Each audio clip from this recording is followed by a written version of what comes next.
So our topic for today is all about God is in charge, trust and obey. God is in charge, trust and obey. My question as we move along is this. What does it take to receive God's approval? Or to say it something a little different or different from this, no? Kasi siguro yung question that, what does it take to make God happy? That's the question. All throughout the history, many people have tried to figure out and try to attempt to gain God's approvals in many ways. Like for example, people tend to believe that they would make God happy by doing more good works rather than evil.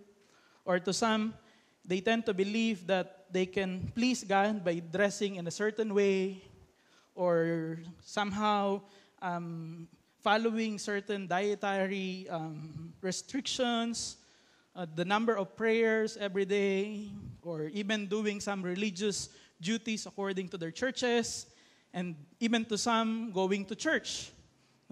Ito po, a few weeks ago or a few months ago, we've discovered that there is this group that somehow tend to perform acts of terrorism to somehow to please their God.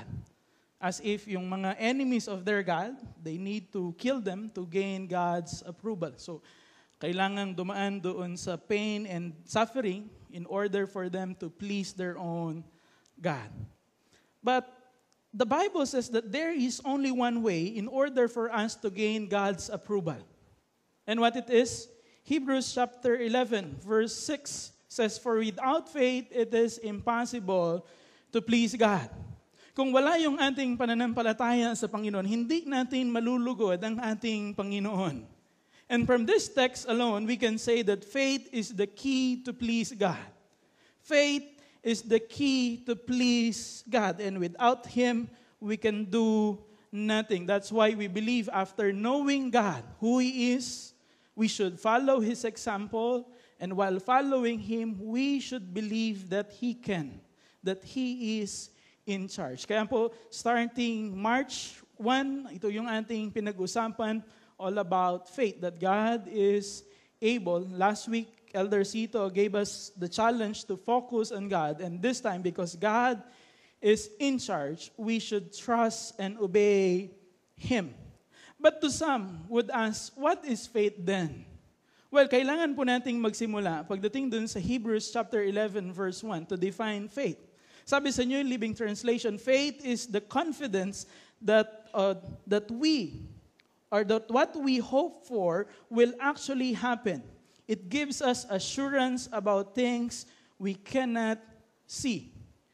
Rick Warren gave his definition of faith based in this passage. Sabi niya, faith is the confident assurance that God is in control of the future and that He plans what is best for our lives because He loves us.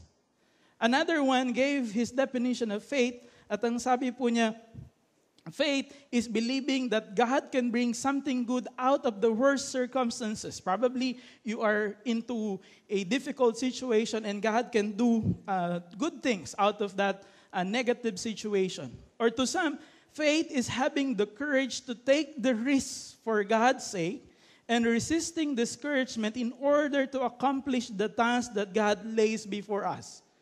Probably, malaki yung challenge, may mga discouragement, but having that faith to pursue, though there are discouragement. And lastly, for others, faith is trusting that God will provide for their needs. But for what purpose? So that they will be responsible or being responsive in generosity to the needs of others. So merong purpose, bakit ito ibinigay ng Panginoon sa bawat isa sa atin. So this morning po, allow me to share some principles in order for us to grow in faith. How do we develop faith that will last for a lifetime? So ito po yung ating pag-uusapan from the text read to us a while ago by Elder Mon. So titingnan po natin yung 4 principles to develop this faith in order for us to grow in faith. Number 1, in order for us to grow in faith, we need to understand that when God calls, we need to obey willingly. When God calls, we need to obey willingly. Genesis chapter 12, verses 1 to 3, we can find God's call to Abraham. Ano pong sabi dito? The Lord said to Abraham, leave your native country, your relatives, and your father's family, and go to the land I will show you. I will make you into a great nation. I will bless you and make you famous. You will be a blessing to others. I will bless those who bless you and curse those who treated you with contempt. All families of the earth will be blessed through you. Upon listening to that promise, yung command ng Panginoon sa kanya, makikita natin this is a great promise from God. For Abraham, he will become famous. He will be great. The Lord will bless him. And the Lord will use him to bless other people as well. Those who bless him will be blessed. And those who curse him will be cursed. No? And all the people of the world will be blessed. Now, kung titingnan po natin, kung pag-aaralan natin itong command ng Panginoon ito, somehow, the Lord already fulfilled the last part of His promise. No? That all families of the earth will be blessed through Him. Bakit po? Kung titingnan natin si Jesus Christ, our Savior, came from His family. So technically, we are recipient of God's blessing because of Abraham. We are blessed because of Abraham's obedience to God. So, a great promise from God. But in order for him to receive that promise, the Lord asked him to make a major decision in his life. That he has to leave and go to the place God commanded him to go. So kung titingnan po natin dito, somehow, nandoon yung promise. Maganda yung promise, but he has to leave and leave his family.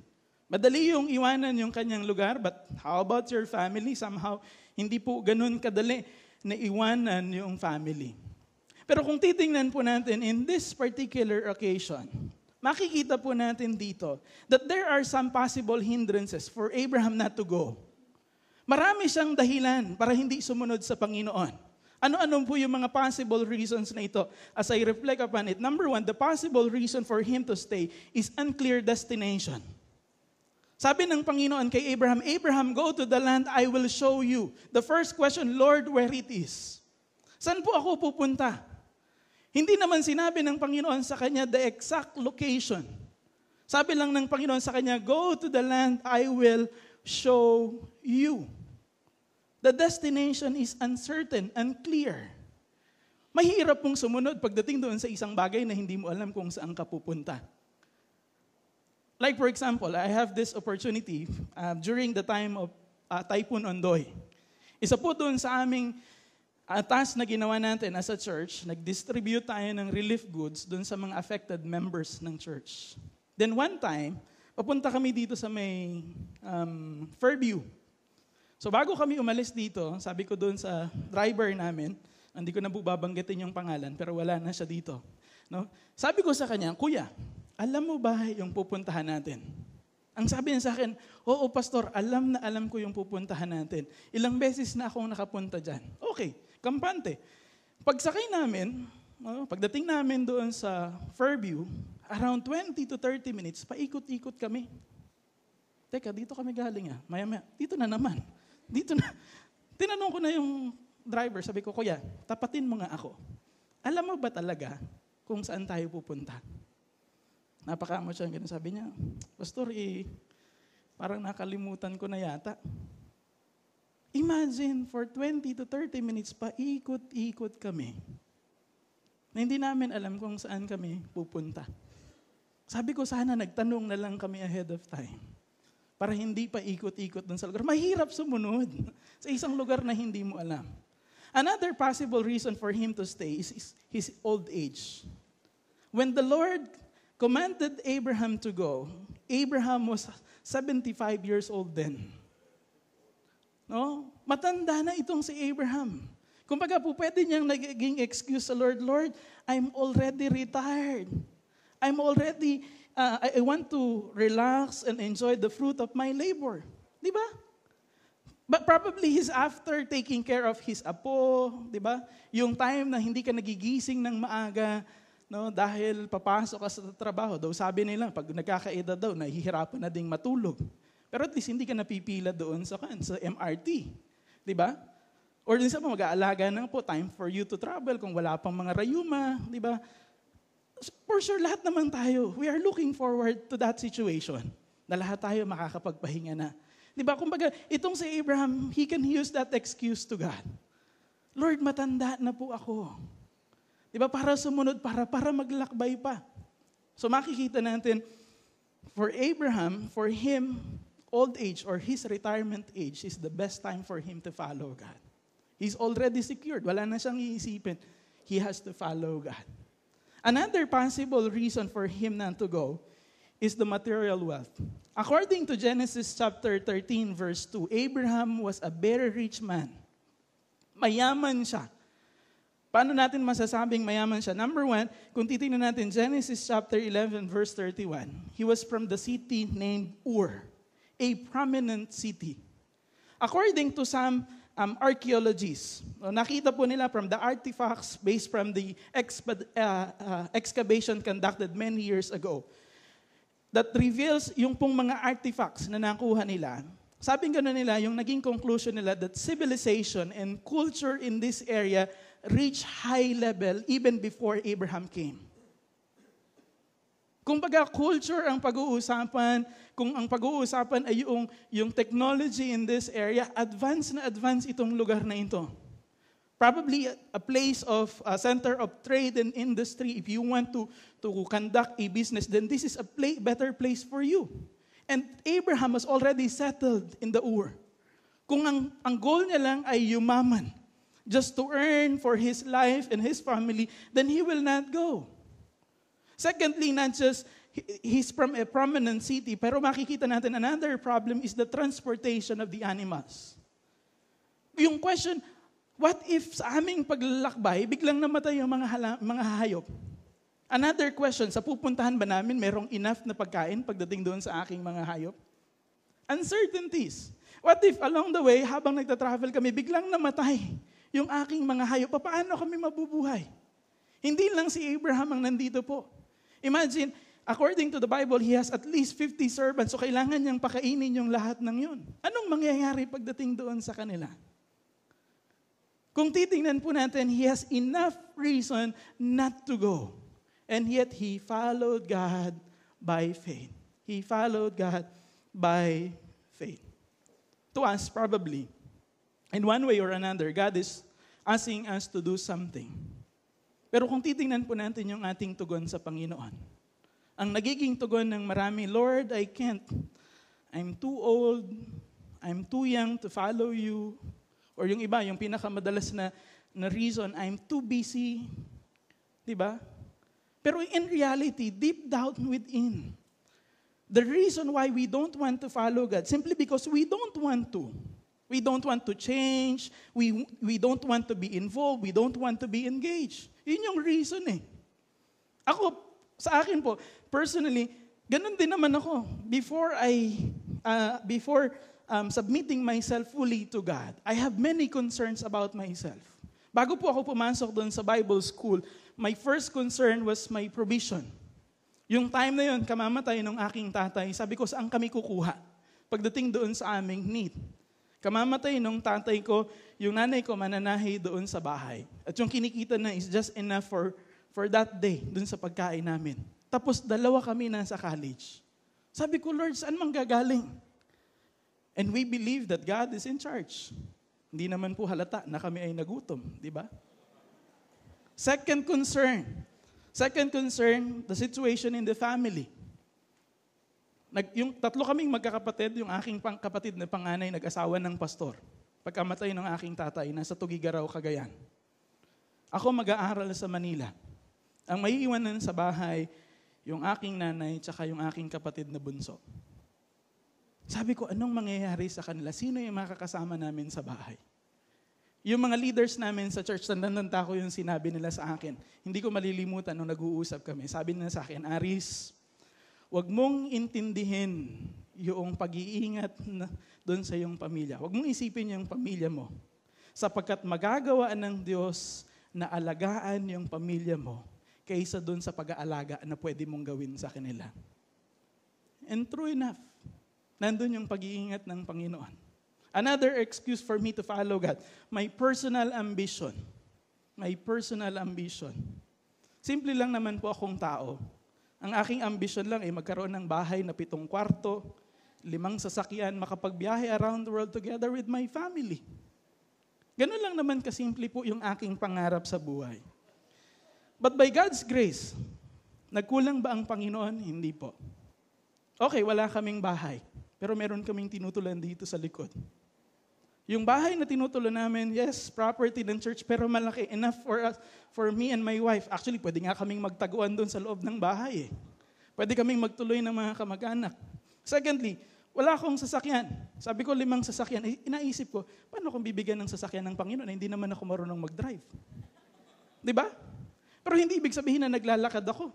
Sabi ko 5 sasakyan, nasakyan kong sasakyan, hindi lang yata 5. Tapos every time na sasakay ako, may sarili akong driver.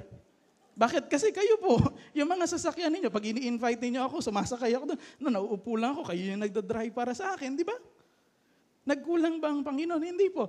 Plan to travel around the world. Well, hindi pa kami nakakapag-travel around the world, but praise God, last year, before the end of 2014, the Lord enabled us to travel outside the country.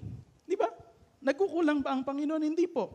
Last Wednesday, during the pastoral staff devotion, nagre-reflect ako, and I asked myself, when was the last time I bought clothes for myself? Alam niyo kung kailan? Hindi ko na po matandaan actually, mga 2 to 3 years ago. Bakit? May nagbibigay sa akin. Nakakatuwa, may lalapit sa akin, Pastor, may nagbigay sa akin, malaki. So unang agad naiisip ako. Sabi ko, wow, ito pala yung perks ng malaki, no? Kapag ka merong hindi kasya, pag masyadong malaki ibinigay sa inyo, ako yung nagbe-benefit, no? So praise God, yung mga needs ko pinapadaan sa inyo. Di po ba? Hindi ako lumalapit sa inyo, sasabihin ko sa Lord yung aking pangailangan, magpapadala siya, ginagamit niya kayong blessing. Di po ba? Nagkulang ba ang Panginoon? Hindi po. Hindi nagkulang ang Panginoon sa buhay ng bawat isa sa atin. That's why though there are uncertainties for Abraham, anong sabi po dun sa verse, sa Hebrews chapter 11 verse 8, sabi niya, faith led Abraham to obey when God called him to go to a place that he would receive an inheritance. Abraham left his own country without knowing where he was going. Abraham moved immediately when God commanded him to go. Yes, merong reason. He has enough reason to stay. And yet by faith, he followed God at hindi nagkulang ang Panginoon. Ang susi, magtapat lang po tayo sa Panginoon. Si Pastor Proceso Marcelo, nung po siya ay nabubuhay, announcer sa DZAS, lagi siyang merong sinasabing isang quotation. Ang sinasabi niya, ang Kristiyanong tapat ay sapat sa lahat ng bagay. Magtapat tayo sa Panginoon at ang Diyos ay hindi magkukulang. Be faithful to God. When God commanded you to go, follow Him. Because a real man of faith will follow God's leading even without knowing where. Even without knowing where. The second thing in order for us to build faith or life of faith is that when God delays, we need to wait patiently. We need to wait patiently before the Lord. When we were child, we were taught that patience is a virtue. It is very important for us. Kung titingnan po natin sa ating buhay, maghintay tayo sa ating Panginoon. But how come that this virtue is very much needed nowadays? Hindi na tayo mahilig maghintay. Binabalikan ko po yung nung time ng snail mail. If you write a letter to someone, it will take you about 1 to 2 weeks for the letter to be received, and another 1 to 2 weeks in order for you to receive a reply. So kung titingnan mo, sa isang letter lang, para makakuha ka ng sagot, mga almost a month bago ka makuha yung sagot. Pero tingnan niyo po ngayon, sa ka-text natin, 2 minutes lang na hindi nag-reply, re-text na, ba't hindi ka nagre-reply? 2 minutes compared to 1 month. Di ba? Kumbaga ito yung isang bagay na kailangan ng bawat isa sa atin. Kumbaga kung titingnan po natin, masyado tayong naiinip. We hate waiting most of the time. Kaya kung titingnan natin, nandyan mahilig ngayon tayo doon sa fast food. Most of the time, ayaw nating maghintay. But here, Abraham discovered that sometimes God rarely in a hurry. Hindi nagmamadali ang Diyos pagdating doon sa ating mga buhay. Paghihintayin tayo minsan ng ating Panginoon, especially for Abraham, in order for him to receive the promise. Now, kung titingnan po natin, promise or God's promise is very important to us as believers. Yung atin po mga ginagawa, we always base it upon the promises of God. That's why kung titingnan po natin ng Panginoon, nais ng Lord to base our faith on His promises on the Bible and not on the explanation of human reasoning. Hindi yun ang nais ng Panginoon sa atin. Hindi tayo kailangang maunawaan natin lahat ng bagay. But we need to base our faith in His promises in the Bible. Now, there are two delays in terms of promises pagdating dito kay Abraham na makikita po natin. Number one delay is in relation to the transfer of ownership when it comes to the promised land. In verses 9 to 10 and verses 13 to 16. Makikita natin dito, nandoon yung promise ng Panginoon. That the Lord will grant them the promised land, an inheritance. But after this, kung titingnan po natin, kung babasahin po natin yung verse 9, anong sabi po dito? And even when he reached the land God promised him, he lived there by faith. For he was like a foreigner living in tents. And so did Isaac, Jacob, who inherited the same promise. Saan sila nakatira? They live in tents. Meaning, makikita natin doon yung temporary living. Anytime, bubuhatin lang nila yung kanilang tent, lilipat na naman sila. So, hindi permanent yung kanilang pagstay doon sa lugar na yun.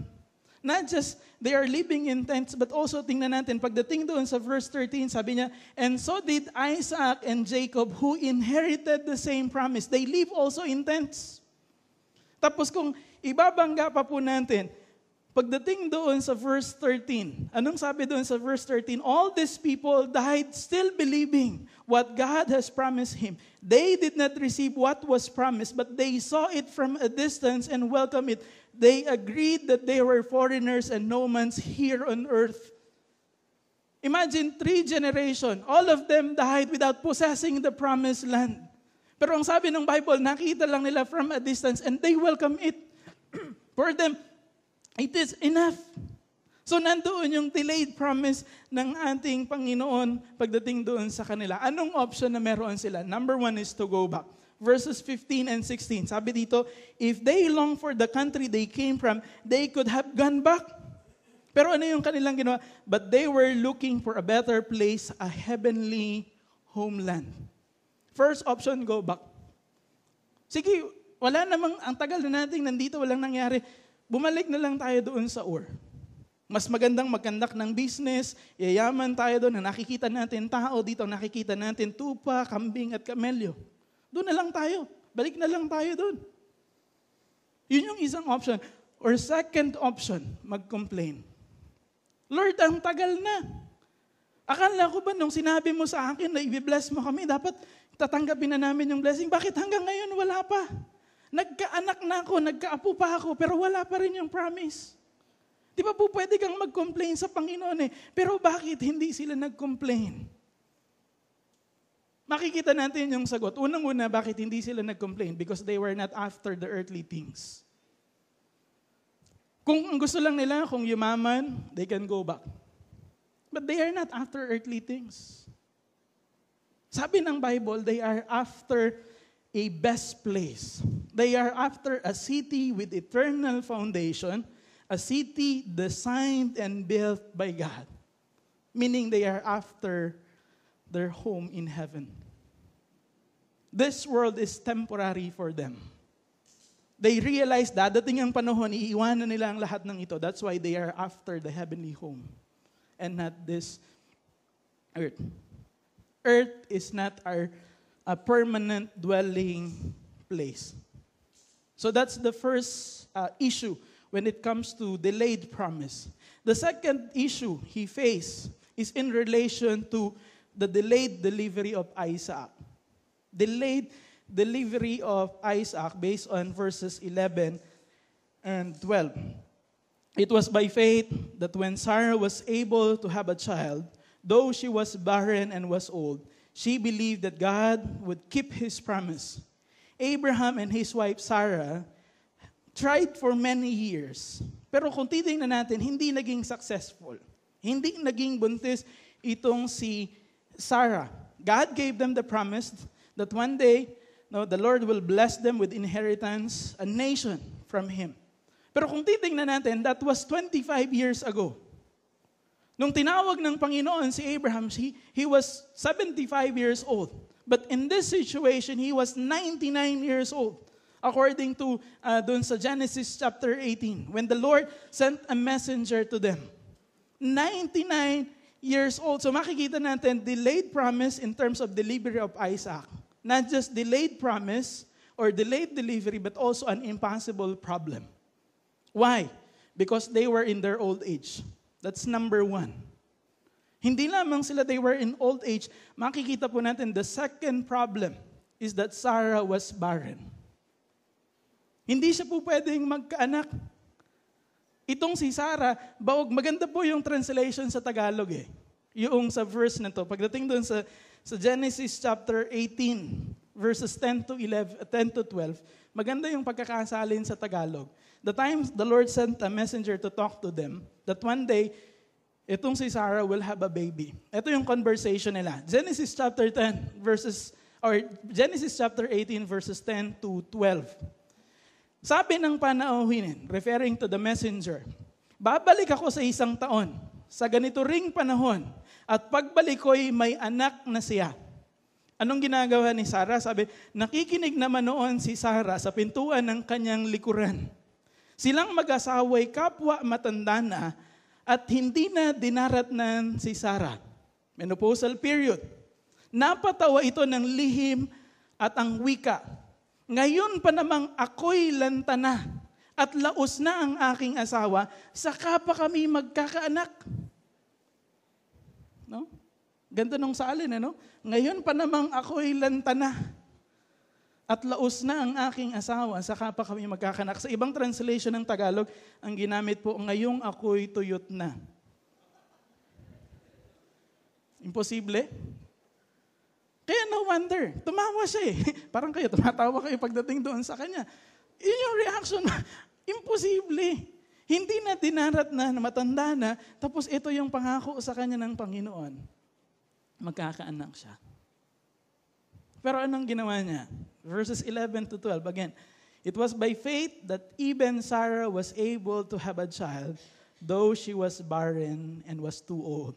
She believed that God would keep His promise, and so a whole nation came from this one man who was good as dead, a nation with so many people that like stars in the sky and sands in the seashore, there is no way to count them. Sa King James translation, ang ginamit, through faith also Sarah herself received strength to conceive a seed. No? By faith, she received strength. The word strength came from the word dunamis, from the original. Then later on, we took our term dynamite. No? Transliteration ng dunamis is power. But in this particular occasion, sabi nung isang nabasa ko, it can be translated as miraculous power. No, nung sinabing she received strength, she received miraculous power, an act of miracle in order for her to conceive a son. Why? Because of her faith. Ano yung sinasabi ng Panginoon po sa atin in this situation? Number one, ang sabi ng Panginoon sa atin, don't take matters into your own hands. Minsan, sabi ko nga, ang hirap maghintay. At minsan, kapag naiinip na tayong maghintay, we tend to do something for God to answer our prayers. We need to wait. Don't take matters into your own hands. Secondly, Don't focus on the obstacles, but rather focus on God. Don't focus on the obstacle, but rather focus on God. Anong karakteristik ni Abraham? Romans chapter 4, verses 18 and 19. Sa The Message po, ganito yung pagkakatranslate. Romans chapter 4, verses 18 and 19. When everything was hopeless, Abraham believed anyway, deciding to live not on the basis of what he saw he couldn't do, but on what God said he could do. His focus is not on his incapability, but his focus on the capability on God or of God. He can do mighty things. He can perform miracles. Yun yung focus nitong si Abraham and not on his own limitation. Brothers and sisters, we should stop focusing on the obstacles and start focusing onto God. Kung titingnan niyo ako, hindi ko magagawa, but looking upon God, magagawa niya yung mga bagay, maging mga imposible pagdating doon sa buhay ng bawat isa sa atin because a real man of faith will follow or will wait for God's perfect timing even without knowing when. There are some delays. Wait patiently. Thirdly, in order for us to build a life of faith, we need to understand that when God tests, we need to trust Him completely. Trust Him completely. The Lord answered their prayer. Nagkaroon si Isaac, dumating si Isaac dito. After many years of waiting, eto na ngayon si Isaac. And here, in this particular occasion, in Genesis chapter 22, God asked Abraham to offer his son Isaac as a sacrifice of worship to him. Genesis chapter 22, verse 1. I believe this is one of the hardest thing that they has to face. Kung makikita po natin, yung unang challenge, leave your family, madali. Wait upon perfect timing of the Lord, madali. Pag dumating yung blessing, praise God. Kung hindi, maghintay. But this time, yung prayer nila for many years, bigay si Isaac, and this time, the Lord answered their prayer. But in this occasion, ang command ng Panginoon sa kanya is that he needs to bring his one and only son, go to the Mount Moriah, and sacrifice him there as a burnt offering. Will you obey that? Tinitingnan ko po yung mga tatay. Mahirap para sa isang tatay na makita mo yung mga anak na nagugutom. Walang makain. Pero one of the hardest thing for a father to do is to offer your own son as a burnt offering to the Lord. Parang nung tinitingnan ko po yung situation ito, parang ang hirap arukin ng kaisipan ng Panginoon. Sinagot yung panalangin, tapos ito ngayon, kailangan ding patayin. Parang ang hirap yatang unawain yung kaisipan ng ating Panginoon in this occasion. Sabi ko nga, madali yung iba, pero ito mahirap. Because in this situation, you will ask why. And the moment you ask why, it also implied that we demand an explanation. At ang danger sometimes, once we are not satisfied with the explanation or with the answer, the usual tendency is to disobey. Mahirap sumunod pagdating doon sa Panginoon in this situation. Pero ano yung ginawa ni Abraham? Verses 17 to 19, it was by faith that Abraham offered Isaac as a sacrifice when God was testing him. Abraham, who had received God's promise, was ready to sacrifice his only son Isaac, even though God had told him, Isaac is the son through whom your descendants will be counted. Abraham never asked anything or never complained to God. Genesis 22 verse 1, God commanded him to go. Genesis chapter 22 verse 2, the following day, according to the Bible, the next morning, Abraham got up early. He saddled his donkey and took 2 of his servants with him along with his son Isaac. Then he chopped the wood for a fire, for a burnt offering, and set out for the place God had told him about. All the necessary preparations was conducted by Abraham. Siya pa yung nagsibak ng kahoy. Makita natin dito, maagang-maaga, gumising siya to prepare all the things needed for them to go. Iniisip ko, baka naman din kasi hindi nakatulog talaga si Abraham during the night. Iniisip niya kung ano yung mangyayari the following day. But here, makikita natin, no trace of hesitation. Hindi siya nag-disobey sa ating Panginoon pagdating doon sa kanyang buhay. Immediately, he responded to God, even though he doesn't understand kung bakit na dapat gawin yung bagay na yon. Abraham trusts God so much that he's very willing to do whatever God wants him to do. Anong basis? Bakit siya nagtiwala sa Panginoon? Verse 19. Sabi ng verse 19, Abraham reasoned that if Isaac died, God was able to bring him back to life again. The basis of his faith, kung bakit niya ginawa yun, he believed that God is able. God is able. That God is completely powerful. That absolutely nothing is impossible to God. Kaya niyang buhayin sa patay yung kanyang anak. Simple lang po yung kaisipan ni Abraham dito. For Abraham, naisip niya, kung itong aking anak is a miracle. 100 years in the making. A miracle. Hindi kaya siya makakagawa ng miracle kung yung aking anak ay mamamatay. Hindi niya kaya kayang buhayin yung aking anak. Ganun lang siya mag-isip. Sagot na ito eh. Manifestation of God's power. And here another situation, he believed that this is also a manifestation of God's sovereign power. God is indeed able in his life. That's why when he obeyed God, no hesitation whatsoever, but he followed God immediately. I remember a story happened during the World War II in Germany.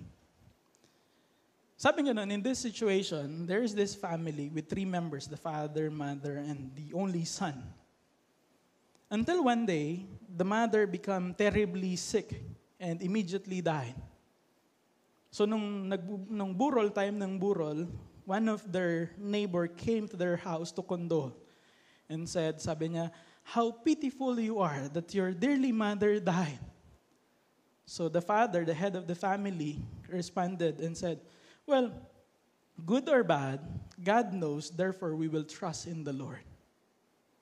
Then after a few days, people around them recognized na yung mag-ama ay naging close doon sa isa't isa. Kasi silang dalawa na lang eh. Nandun yung pagkikare nila doon sa isa't isa. After a few months, another incident happened. Yun pong kanilang kabayo na ginagamit pagdating doon sa kanilang business for some reason or another, biglang nawala doon sa kulungan. Hindi nila alam kung saan nagpunta. Then, that morning, pumunta doon yung kanyang kapitbahay at sabi sa kanila, well, how pitiful you are that your horse, your only means for you to earn is now gone. But again, the father replied, well, good or bad, God knows, therefore we will trust in the Lord. Then one morning, itong mag-amang ito, nagising sila dahil mayroong maingay doon sa kanilang likuran. At nung pagsilip nila doon sa bintana, nakita nila hundreds of horses in their backyard. Yun palang kabayo nila, pumunta doon sa forest, tapos siguro naghanap ng kabarkada, isinama doon sa bahay. So 100 yung naging kapalit. Then after several months again, while this young boy, habang nakasakay siya doon sa kabayo, fell and then he broke his leg. Sabi nung kanyang pumunta doon yung kanyang kapitbahay. At again, sabihin sa kanya, well, how pitiful your situation is. Your son fell down and broke his leg and probably might not be able to walk again. Not knowing that few days after, ito na ngayon yung start ng World War II. And the German government took all the young men na maging kasama and be involved in the war. Siya dahil bali yung kanyang paa, hindi siya nakasama. At yung anak ng kanyang kapitbahay ang nakasama at kasamang namatay doon sa gera. Good or bad, God knows. Therefore, we should put our trust in the Lord. As believers, remember that sometimes God allowed us to be in circumstances to challenge our faith and trust in Him. Sa akin po, there's nothing wrong to ask question to God. During the difficult moment of our lives, pwede tayong magtanong sa Panginoon eh. But the real test is when you ask, and God seems so silent. How will you respond to that situation? Tandaan po natin, God has a right to make any demands upon our lives, whether we understand it or not. Para sa akin po, kung titingnan ko, kung i-explain ng Diyos lahat ng bagay pagdating doon sa buhay natin, there will be no living by faith. Kung lahat ng bagay i-explain ng Panginoon sa bawat isa sa atin, we need to understand that real men of faith will trust God's purpose even without knowing why. Even we understand it or not, we should trust Him completely. And last, to have this life of faith, now we need to understand that when God delivers, we need to worship Him cheerfully. Worship Him cheerfully. Isang bagay po ang na-recognize ko dito kay Abraham. Every time po na siya ay mayroong gagawin ng Panginoon sa kanya, he always took time to worship God and be thankful to Him. Like for example, when his journey was not yet complete, in Genesis chapter 12, verses 6 to 7, Abraham traveled through the land as far as Shechem. There he set up camp beside an oak of Moreh. Then the Lord appeared to Abraham and said, I will give this land to your descendants. And notice, and Abraham built an altar there and dedicated it to the Lord who appeared to him. Sinabi pa lang sa kanya ng Lord yung promise, ito yung ibibigay ko sa iyong lupa. Ang kanyang naging response, he built an altar and dedicated to the Lord. Another situation, when God fulfilled His promise regarding the birth of Isaac, in Genesis chapter 21, verse 1 and verses 6 to 8. Ganito po yung sabi, God did as He had promised, and Sarah became pregnant and gave Abraham a baby in his old age. At the time God has said, Sarah declared, God has brought me laughter. All who hear about this shall rejoice with me. For who would have dreamed that I would ever have a baby? No, time went by, the child grew and was weaned, and Abraham gave a party to celebrate, according to Genesis chapter 21, verses 1 and verses 6 to 8. Nung pinanganak si Abraham, they celebrate and rejoice to God. And lastly, after his faith was tested and God intervened, in Genesis chapter 22, verses 13 to 15 says, when Abraham looked up and saw a ram caught by its horn in a thicket, so he took the ram and sacrificed it as a burnt offering in place of his son. Abraham named that place Yahweh Jireh or Jehovah Jireh, which means the Lord will provide. In any given situation in his life, he never forget to take some time to worship God, to be thankful to God in those situations. Sa ating buhay, ang dami namang ginagawa ng Panginoon sa atin. Pag sinagot ng Panginoon yung prayer natin, we worship Him. Nagpapasalamat tayo sa Panginoon. But there are times, sinagot na nga ng Panginoon yung ating mga concern, nakakalimutan pa nating magpasalamat sa Panginoon. Abraham is a good example. Pagdating po doon sa bawat isa sa atin, a good reminder for us that when God delivers us, or delivers His promise, we should stop, worship Him, be thankful, and rejoice. Because the real man of faith will worship God no matter what. A real man of faith will worship God no matter what. As we end our time this morning, let me ask you this question. How's your faith right now? Kumusta na po yung ating pananampalataya sa ating Panginoon? Lumalago po ba tayo sa ating pananampalataya sa Kanya? God is not looking for great people, but rather He's looking for people who will realize the greatness of God. We as a church should live by faith. We need to walk by faith. And the only way to please Him is by believing that God is capable, that God is able. These lessons of faith took Abraham many years to understand, but it all started with a single step. To us this morning, we need to get started. We will not grow in faith if we don't act in faith. So this moment, as we end our time together, I invite every one of us to please reflect upon our situation right now. Probably, tingnan natin po yung ating situation. Bow down your heads and reflect, kumusta na nga ba yung aking buhay pananampalataya sa ating Panginoon? Lumalago ba ako? O baka naging stagnant na yung aking faith pagdating doon sa Panginoon? Probably you are into a difficult situation of your life right now. But God is challenging us to walk by faith, to obey Him, to trust Him no matter what or whatever situation we are in. And God wants us to grow in faith. Let's reflect upon our lives, and we need to dedicate our lives to God in prayer. Lord God, sa maraming pagkakataon po, lagi mo kaming china-challenge, Panginoon, to step one more faith, Panginoon. Lord, we are not here to live by sight, but we are here to live by faith. We were saved by faith, Panginoon.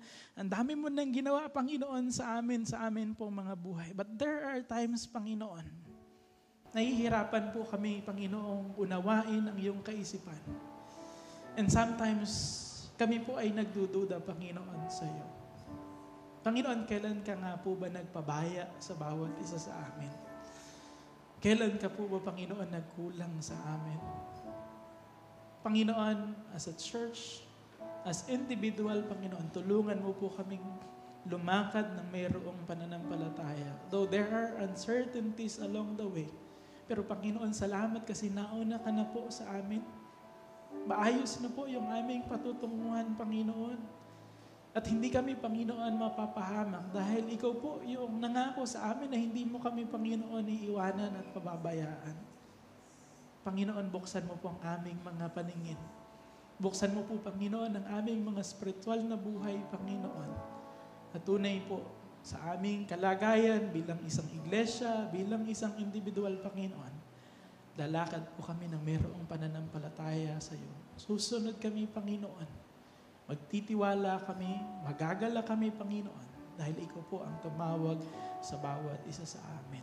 Maraming salamat, Panginoon, sa iyong paaaring gawin sa amin pong mga buhay.